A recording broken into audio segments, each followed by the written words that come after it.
আসসালামু আলাইকুম প্রিয় দর্শক, অন্য মঞ্চের আলাপ চাইতায় আপনাদের সকলকে আমন্ত্রণ জানাচ্ছি।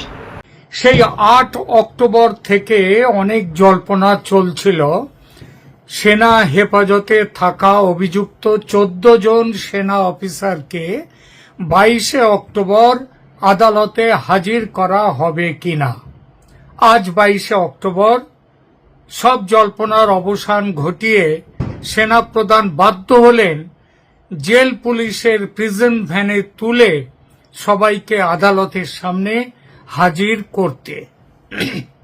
22 অক্টোবর পর্যন্ত যে ঘটনাবলী ঘটেছে তা দেখায় যে ওয়াকার এই বিশেষ লড়াইয়ে কার্যত পরাজিত হয়েছেন।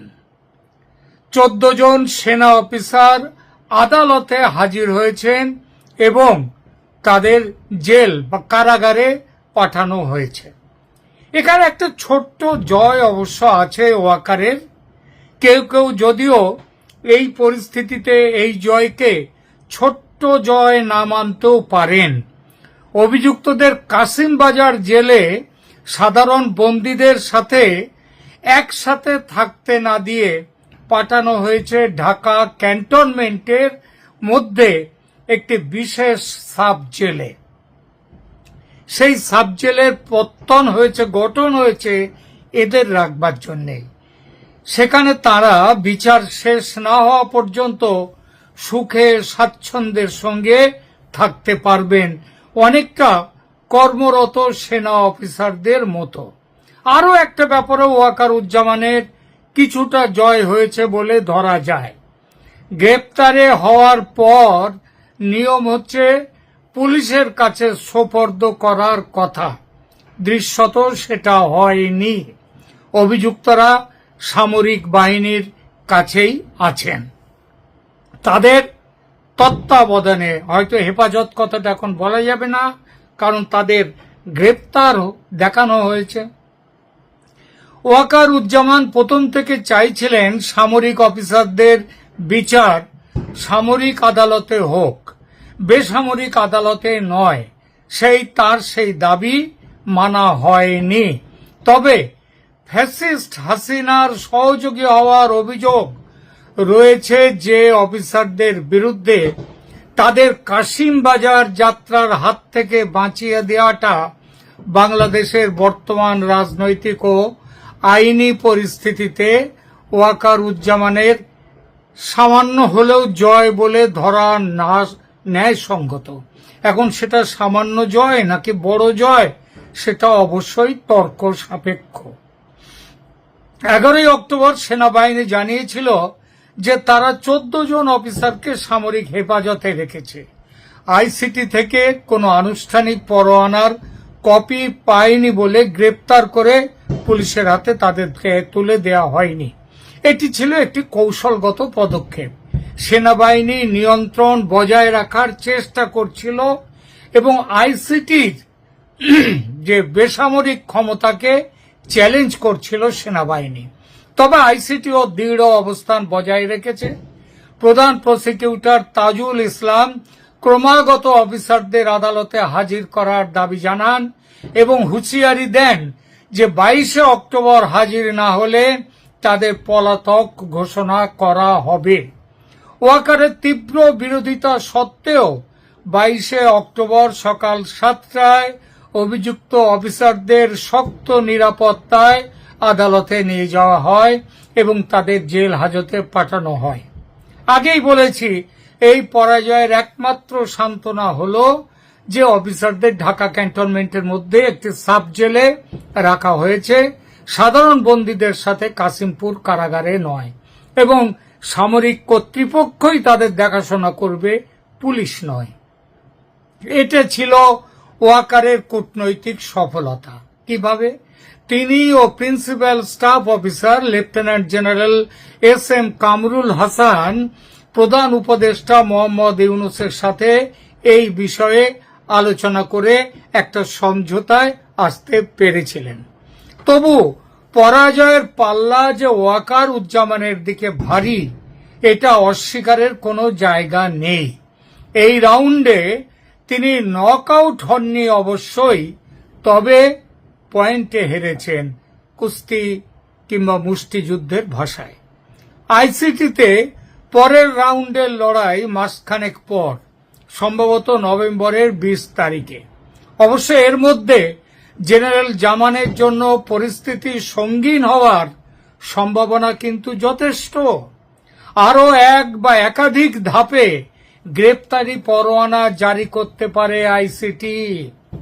তার মধ্যে ওয়াকারুজ্জামান এবং তার সঙ্গী বিমান ও নৌবাহিনীর প্রধানদের নামে গ্রেপ্তারি পরোয়ানা বেরোলে লড়াইয়ের মাঠে ওয়াকারুজ্জামানের জেতার জায়গাটা ছেড়ে দিন, লড়াইয়ের জায়গাটাই ভেস্তে যাবে। তখন পয়েন্টে হেরে যাওয়া নয়, নক আউট হবেন, এবং একেবারে প্রথমেই। তেমন পরিস্থিতি ওয়াকারের সামনে এলে, কিংবা আজ যেখানে দাঁড়িয়ে আছে, এখানে কি বিকল্প আছে ওয়াকারুজ্জামানের সামনে? আইসিটির বিরুদ্ধে এই পর্বের লড়াইয়ে পরাজয়ের পর ওয়াকারুজ্জামানের সামনে মূলত 3টি বিকল্প রয়েছে। এক, মার্শাল ল ঘোষণা বা সামরিক অভ্যুত্থান। তাত্ত্বিকভাবে ওয়াকার রাষ্ট্রপতি মোহাম্মদ শাহাবুদ্দিনের উপর চাপ সৃষ্টি করে জরুরি অবস্থা ঘোষণা করতে পারেন এবং সামরিক নিয়ন্ত্রণ গ্রহণ করতে পারেন। এই সুবিধা তার আগেই ছিল, তিনি নেননি।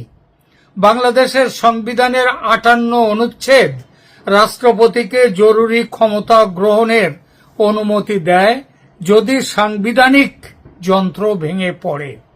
এই সাংবিধানিক যন্ত্র তো আজ ভাঙেনি, এটা গত বছর আগস্টেই ভেঙে পড়েছিল। যে সরকার দেশে আছে সেটা তো সংবিধান বহির্ভূত। এই সরকারকে ভাঙতে গেলে যারা সংবিধানের ধারা উপধারার তত্ত্ব তালাশ করবেন, আলোচনা পর্যালোচনা ইত্যাদি করবেন, তা দেখে একটা কথাই বলা যায়, এই সব আলোচনা হলো বেশ্যার সতীপনা। আরো একটা কথা, 2007 সালে সামরিক সমর্থিত তত্ত্বাবধায়ক সরকার অনুরূপ সাংবিধানিক অস্পষ্টতা ব্যবহার করে ক্ষমতা নিয়েছিল। সুতরাং এই সরকারেরও, এই সামরিক সরকারেরও, সামরিক যারা আছেন ক্ষমতায় সামরিক বাহিনীর, তাদেরও সেই রকমই করতে পারেন। ওয়াকার যদিও বারবার বলছেন যে তিনি সেনাবাহিনীকে পেশাদার এবং অরাজনৈতিক রাখতে চান। তিনি বিশ্বাস করেন যে সামরিক শাসন বাঙালিদের সাথে নাকি নয়, ঠিকই ঐতিহাসিক কারণে কাজ করে না। জিয়াউর রহমান, মোহাম্মদ হোসেন মোহাম্মদ এরশাদ এদের কাজ করেনি কিন্তু শেষ পর্যন্ত। এবং ওয়াকারুজ্জামান মনে করেন, তিনি বিশ্বাস করেন যে এটা বাঙালিদের সাথে ঐতিহাসিক কারণে এটা কাজ করে না। কিন্তু বিপদে পড়লে ভূতেও তো রাম নাম করে, এটা ভুলবেন না। ভূত যদি প্রাণে বাঁচতে রামের নাম নিতে পারে, তাহলে ওয়াকারুজ্জামান মার্শাল লয়ের কথা কেন ভাববেন না? ইউনূস সরকারের বিরুদ্ধে নরম ব্যবস্থা নিয়ে দ্রুত নির্বাচনের জন্য চাপ দিতে পারেন, এটা দ্বিতীয় বিকল্প। অন্তর্বর্তী সরকারের আইনি ভিত্তি কিচ্ছু নেই, এই সরকারের কোনো বিশ্বাসযোগ্যতাও নেই মানুষের কাছে। তার উপর জামাত এবং পাকিস্তানের আইএসআই এর হাতের পুতুল হয়ে এই সরকার দেশকে ও দেশের সেনাবাহিনীকে রসাতলে পাঠাচ্ছে। সরকারের বিরুদ্ধে বিএনপি এবং নির্বাসিত আওয়ামী লীগের যে বিপুল সংখ্যক সমর্থক আছে, তাদের নিয়ে সরকারের পতনের জন্য চাপ সৃষ্টি করতে পারে এবং সেটা সেনাবাহিনী তাতে মদত দিতে পারে, যেমনটা হয়েছিল 24-এর অভ্যুত্থানে। বিএনপি এবং আওয়ামী লীগ যে নিজেদের বাঁচাতে একজোট হতে পারে, সেটা যারা অসম্ভব বলবেন তাদেরকে মনে করিয়ে দিয়ে ইতিপূর্বে দেখা গেছে। বিএনপি ডিসেম্বরে 2025-এ নির্বাচনের জন্য চাপ দিয়েছেন এবং সরকারকে সতর্ক করেছে যে সেনাবাহিনীকে বিরক্ত করার মতো পদক্ষেপ না নেয়ার জন্য। ওয়াকার ইতিমধ্যে এই পথে কিছু সফলতা দেখেছেন। তিনি ইউনূসের সাথে বৈঠক করেছেন এবং অফিসারদের ক্যান্টনমেন্টের সাব জেলে রাখার ব্যবস্থা করেছেন। তিনি দেখিয়েছেন যে তিনি আইনের প্রতি শ্রদ্ধাশীল থাকতে পারেন, কিন্তু সেনাবাহিনীর সম্মানও রক্ষা করতেও পারেন। আজকে চারদিকে যেভাবে ওয়াকারের পরাজয় নিয়ে একেবারে এক নাগাড়ে বলা চলছে, তাতে কিন্তু এই প্রশ্নগুলো, এই কথাগুলো কারো মাথায় আসে না। ওয়াকারের শেষ বিকল্প আরো একটি আছে, বর্তমান অবস্থা বজায় রাখা এবং ফেব্রুয়ারি 2026 নির্বাচনের জন্য অপেক্ষা করা। এই বিকল্পটি হল বর্তমান পরিস্থিতি স্বীকার করা এবং ফেব্রুয়ারি 2026-এর অপেক্ষায় থাকা।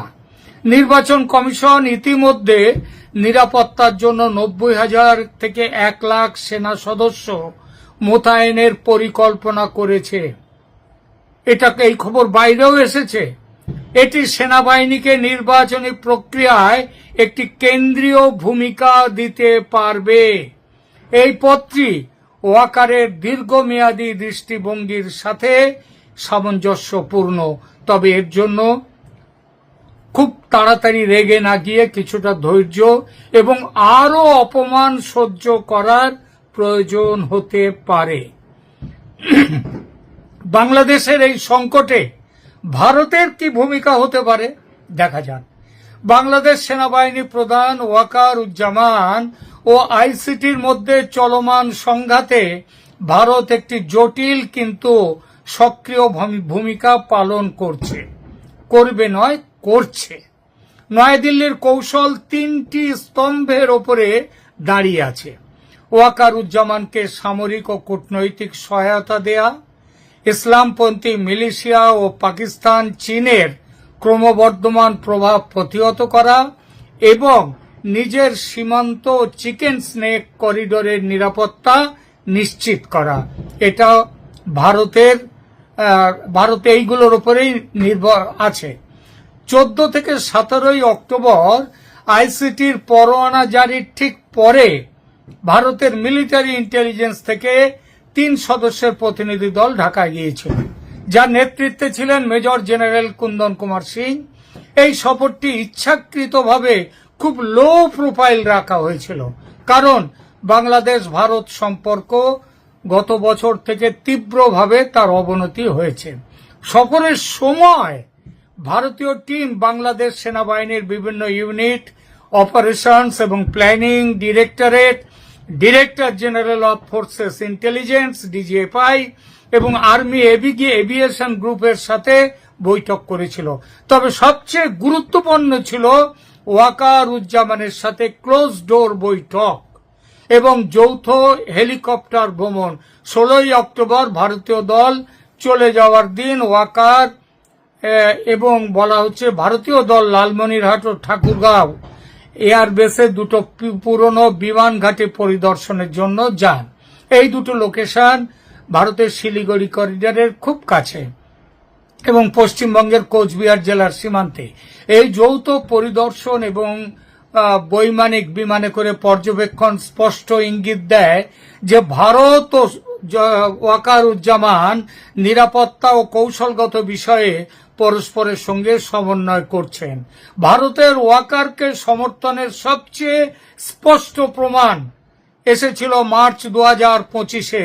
যারা ওয়াকারুজ্জামানকে বেঈমান বলে দূরে সরিয়ে রাখতে চান, যে আওয়ামী লীগের সদস্য সমর্থকরা, তারা এই কথাটা মনে রাখবেন যে মার্চ 2025-এ যখন পাকিস্তানের আইএসআই সমর্থিত একটি সামরিক অভ্যুত্থানের চেষ্টা ব্যর্থ করতে ভারত গুরুত্বপূর্ণ ভূমিকা পালন করেছিল। আইএসআই ও ইসলামপন্থী জেনারেল মোহাম্মদ ফৈজুর রহমানের নেতৃত্বে ওয়াকারকে সরিয়ে দেওয়ার পরিকল্পনা করা হয়েছিল, কারণ তিনি পাকিস্তান বাংলাদেশ সামরিক সম্পর্ক জোরদার করতে এবং ইসলামপন্থী প্রভাব সেইটা তার প্রতিরোধ করছিলেন। ফয়জুর রহমান জামায়াত ইসলামীর ঘনিষ্ঠ এবং পাকিস্তান সেনাবাহিনীর সাথে খুবই ঘনিষ্ঠ সম্পর্কিত বলে জানা গেছে। ভারত কিভাবে ওয়াকারকে সাহায্য করেছিল? অভ্যুত্থানের পরিকল্পনার খবর পেয়ে ভারত ওয়াকারকে সরাসরি জানায় এবং ওয়াকার তার জন্য অনেক কিছু করে তিনি শাহজালাল বিমানবন্দরে না নেমে তিনি তেজগাঁওতে নেমেছিলেন এবং মাঝখানে তিনি তার বিমান পরিবর্তন পর্যন্ত করেছিলেন। ভারত শিলিগুড়ি করিডোরে 1 লক্ষ থেকে 1.5 লক্ষ সেনা মোতায়েন করেছে, যার মধ্যে Trishakti corps, Rafale jet, S-400 missile system, BrahMos regiment সব রয়েছে। 2025 সালে 30টির বেশি মাল্টি এজেন্সি ড্রিল পরিচালিত করেছে ভারত। তিস্তা প্রহার এক্সারসাইজে 2025-এ ভারতীয় সেনাবাহিনী পশ্চিমবঙ্গ, আসামে একটি বড় সমন্বিত ফিল্ড এক্সারসাইজ পরিচালনা করে, যা সীমান্ত অঞ্চলে যুদ্ধ প্রস্তুতির পরীক্ষা করে। ভারত ইসলামিক রেভলিউশনারি আর্মি তৈরির যে চেষ্টা পাকিস্তানের ষড়যন্ত্রে বাংলাদেশ সেনাবাহিনীর ইসলামপন্থী গোষ্ঠী, পাকিস্তানপন্থী গোষ্ঠী করছে, ভারত তাতে গভীরভাবে উদ্বিগ্ন এবং ইউনূস সরকারের ইসলামিক রেভলিউশন আর্মি গঠনের প্রচেষ্টায় তার সমর্থন সম্পর্কেও ভারত সচেতন। 20 অক্টোবর 2025-এ ইউনূস সরকারের উপদেষ্টা আসিফ মাহমুদ সজীব ভুঁইয়া তিনি ঘোষণা করেন যে 8,850 জন মানুষকে 7টি প্রশিক্ষণ কেন্দ্রে মার্শাল আর্ট, জুডো, তাইকোয়ান্ডো এবং আগ্নেয়াস্ত্র প্রশিক্ষণ দেওয়া হচ্ছে। পরিকল্পনা হলো 1,60,000 মানুষকে প্রশিক্ষণ দেয়া এবং এদেরকে দিয়ে মিলিশিয়া বাহিনী তৈরি করা। মনে রাখবেন, যেটা বাংলাদেশ সেনাবাহিনীর বর্তমান শক্তির সমান। আগস্ট 2024-এ হাসিনার পতনের পর ভারত প্রাথমিকভাবে ওয়েট অ্যান্ড ওয়াচ কৌশল অনুসরণ করেছিল, তবে ওয়াকারুজ্জামান ও আইসিটির মধ্যে অক্টোবর 2025-এর সংঘাত, পাকিস্তান চীনের ক্রমবর্ধমান প্রভাব এবং IRA গঠন ভারতকে আরো সক্রিয় ভূমিকা নিতে বাধ্য করেছে এবং ভারতের ভূমিকা এখন হচ্ছে ওয়াকারুজ্জামানকে রক্ষা করা, কারণ তিনি একমাত্র ব্যক্তি যিনি বাংলাদেশ সেনাবাহিনীকে ইসলামপন্থী নিয়ন্ত্রণ থেকে রক্ষা করতে পারেন। 2, শিলিগুড়ি করিডোরের সব সুরক্ষিত রাখা, লালমনিরহাট এয়ারবেসের পুনরুজ্জীবন এবং চীনা উপস্থিতি ভারতের জন্য অস্তিত্বগত হুমকি এবং 3, ইসলামী। এই সমস্ত কিছু জন্যে ভারত যে জিনিসটা করতে চাচ্ছে সেটা হচ্ছে ওয়াকারুজ্জামানকে হাতে রেখে তাকে সমর্থন দিয়ে এই সমস্যার মোকাবিলা করা, বাংলাদেশকে বাঁচানো। যদি ওয়াকার পরাজিত হন বা সরিয়ে দেয়া হয় তাকে, তাহলে ভারতের কৌশলগত অবস্থান মারাত্মকভাবে ক্ষতিগ্রস্ত হবে। এজন্যই ভারত তাকে গোয়েন্দা সহায়তা, কূটনৈতিক ব্যাকিং এবং যদি প্রয়োজন হয়, আবার বলছি, প্রয়োজন হলে সামরিক সমন্বয়, সামরিক সাহায্য তাকে প্রদান করবে। এখনো করছে, ভবিষ্যতে আরো করবে। বাংলাদেশে আগামী মাসগুলো শুধুমাত্র ওয়াকার ও ইউনূসের মধ্যে লড়াই নয়, বরং ভারত, পাকিস্তান, চীন এদের মধ্যে একটি বৃহত্তর ভূ রাজনৈতিক প্রতিযোগিতার অংশ। ভারত এটা জানে এবং জানে বলেই সর্বশক্তি নিয়ে ওয়াকারুজ্জামানের পাশে দাঁড়াবে। এটা জেনে নিন স্পষ্টভাবে। আপাতত এখানেই রাখছি। ধন্যবাদ।